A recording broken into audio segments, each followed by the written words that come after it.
আসসালামু আলাইকুম। আমি রায়হান আহমদ, সভাপতি প্রতিষ্ঠাতা বিশ্ব মানবাধিকার রক্ষা সংঘ। আজকে আপনাদের সামনে একটি ভাষণ দিব ডেঙ্গু রোগের সম্পর্কে জনসচেতনতা সৃষ্টির লক্ষ্যে ডেঙ্গুর ভয়াবহতা ও আমাদের করণীয় সম্পর্কে আমি এখন আপনাদের সামনে একটি গুরুত্বপূর্ণ ভাষণ দিব। বাংলাদেশে মাঝে মধ্যে দেখা দেয় ডেঙ্গু জ্বরের ভয়াবহ প্রাদুর্ভাব। কখনো কখনো এই জ্বর মহামারী রূপে দেখা যায়। তবে সাম্প্রতিককালে সবচেয়ে ভয়ঙ্কর আতঙ্ক হিসেবে দেখা দিয়েছে ডেঙ্গু জ্বর। এই মহামারী জ্বরে ঢাকাসহ সমগ্র দেশে মৃত্যুবরণ করেছে অনেক মানুষ। সারা দেশে মানুষের মনে ছড়িয়ে পড়েছে ডেঙ্গু জ্বরের আতঙ্ক। এর বয়ে ঢাকার অনেক স্কুল কলেজ বন্ধ করে দেওয়া হয়েছে। বিশ্ব স্বাস্থ্য সংস্থা WHO ওয়ার্ল্ড হেলথ অর্গানাইজেশনের হিসাব অনুযায়ী 1996 সালে গোটা বিশ্বে ডেঙ্গু জ্বরে আক্রান্ত হয়েছিল প্রায় 2 কোটি মানুষ। ডেঙ্গু অ্যাসিড মশাবাহিত ভাইরাসজনিত এক ধরনের তীব্র জ্বর। ডেঙ্গু সাধারণত 2 ধরনের হয়ে থাকে, যেমন ক্লাসিক্যাল ডেঙ্গু জ্বর ও হেমোরেজিক ডেঙ্গু জ্বর। ডেঙ্গু জ্বর 2 প্রজাতির স্ত্রী মশা দ্বারা ছড়ায়। এর একটি হচ্ছে এডিস ইজিপ্টি ও অন্যটি এডিস এলকুপিপিটাস। এডিস ইজিপ্টাই স্ত্রী মশা কোনো ব্যক্তিকে কামড় দিলে সেই মশাটিও ডেঙ্গু জ্বরের জীবাণুবাহী মশায় পরিণত হয়। এরা দিনের বেলায় কামড়ায়। এই মশা ডিম পাড়ে প্রাকৃতিক ও কৃত্রিম পাত্রের পানিতে, যেমন ফুলদানি, ফুলের টব, হাড়ির ভাঙ্গা অংশ, পরিত্যক্ত টায়ার, মুখ খোলা পানির ট্যাঙ্ক,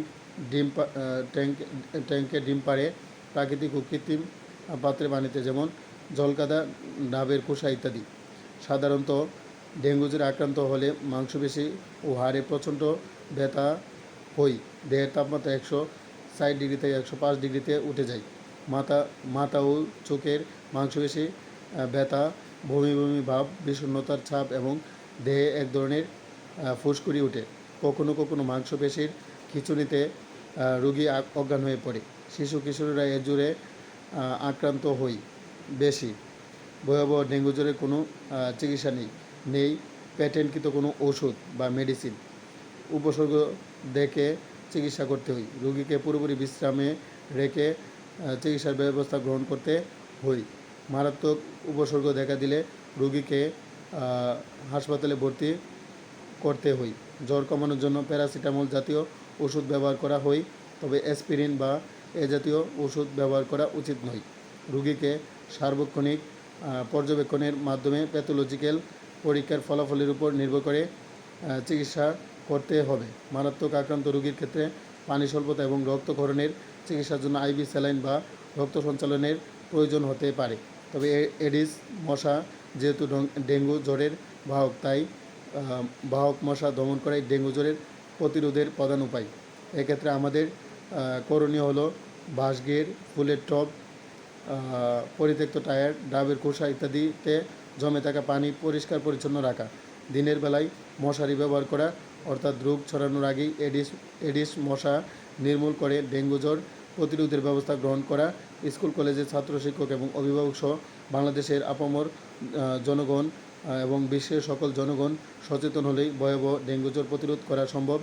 আজকে আমি কাসাইট বাজারে কামরুল কাকার television channel, Somoy television, independent television, Kamrul কাকার টিভিতে, Somoy television, independent television, 71 television, DBC, Jamuna television, independent television এবং